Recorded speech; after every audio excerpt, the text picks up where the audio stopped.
findings from our study. My name is Oluwasegun Akinyemi. I'm a senior research fellow at the Harvard University College of Medicine. We have no disclosures.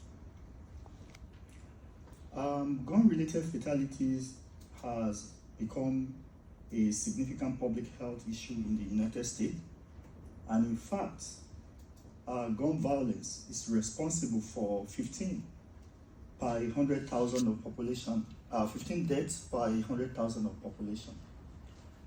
Every year, gun-related violence is responsible for close to 40,000 deaths.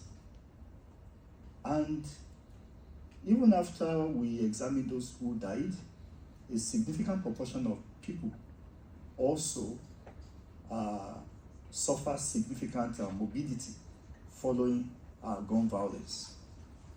Not only does the country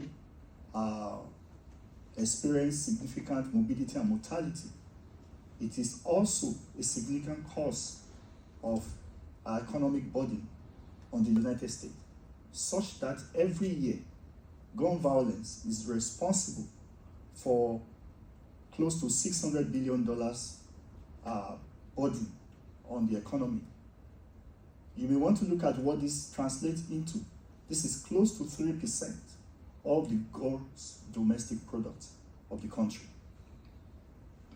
And the predominant factors that affect or that determines gun violence in the country include firearm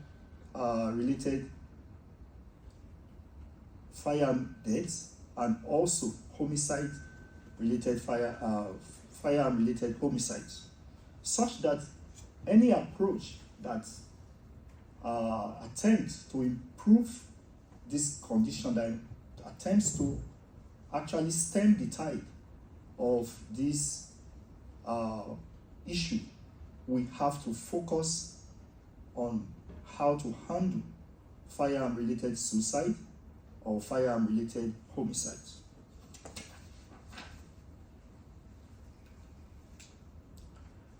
In recent studies, both from the mainstream media and also from peer-reviewed journals, we have consistently seen these sources highlighting the importance of this devastating situation in the country.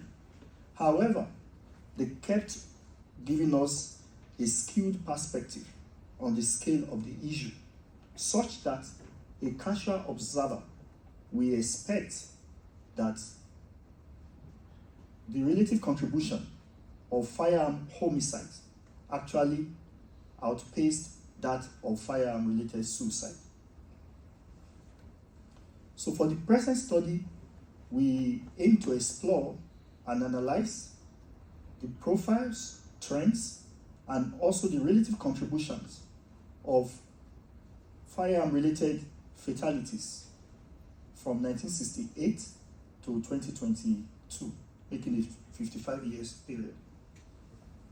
To do this, we utilize data from the CDC web-based injury statistic query and reporting system, and we explore the trends in firearm-related deaths. Here we highlight the relative contribution, the numbers, just the numbers of firearm deaths of victims in this period, starting from 1968 to 2023. We could see that these deaths are majorly due to homicides or suicide, and consistently there has been an increase in these gun deaths, such that when we look at 2022, there were about 48,000 gun deaths. This is close to double the number of people that died following gun violence in 1968, which is not anything to be happy about. However, looking at this figure, it will be very biased just looking at mere numbers. So we actually focused on looking at the rates, because looking at the rates, we account for the increase in the US population, which was about 200,000 in 1968 and close to 350,000, 200 million in 1968 and now about 350 million. And looking at this, we can see a significant increase in this death rate. For about 5 out of the 55 years on record, which is 1971, 72, 73, and 74, and 1980, gun-related suicide continues to exceed gun-related homicide rates. While there was a sharp decline in gun-related deaths from 1993 and 2013, gun-related homicide continues to increase. Gun-related homicide, however, if you look at this, we have this spike. There was a significant spike between 2019 and 2020, which shows a 34% increase in homicide, firearm-related homicide in the country.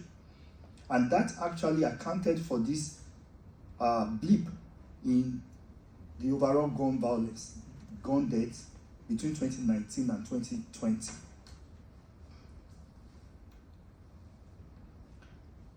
A closer look at the relative contribution of this shows that the gap between firearm-related suicide and firearm-related homicide continues to expand, such that a higher proportion of these deaths are caused by suicide, and is increasing if you look at the map we have in front of us.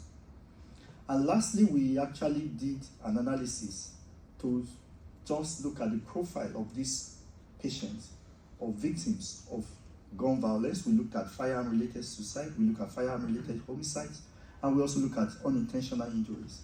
And sadly, we have the highest odds among victims between the ages of 10 to 19 for firearm-related suicide, for firearm-related homicide, for firearm-related unintentional injuries. They were less likely to be female. And for suicide, the highest proportion was from among the white folks, while for homicides, we have a significant, or the highest odds among both blacks and Hispanics. Also, if you look at for suicide, as education level increases, we also have a significant increase in the risk of suicide, suggesting that education status, increased socioeconomic status, may actually increase the risk of suicide, while they are protective for homicides and unintentional injuries. As expected, depression continues to be a major factor driving firearm-related suicide, while the relationship was very low compared to they were almost protective for firearm-related homicide, and also significantly increases the odds of experiencing unintentional injuries.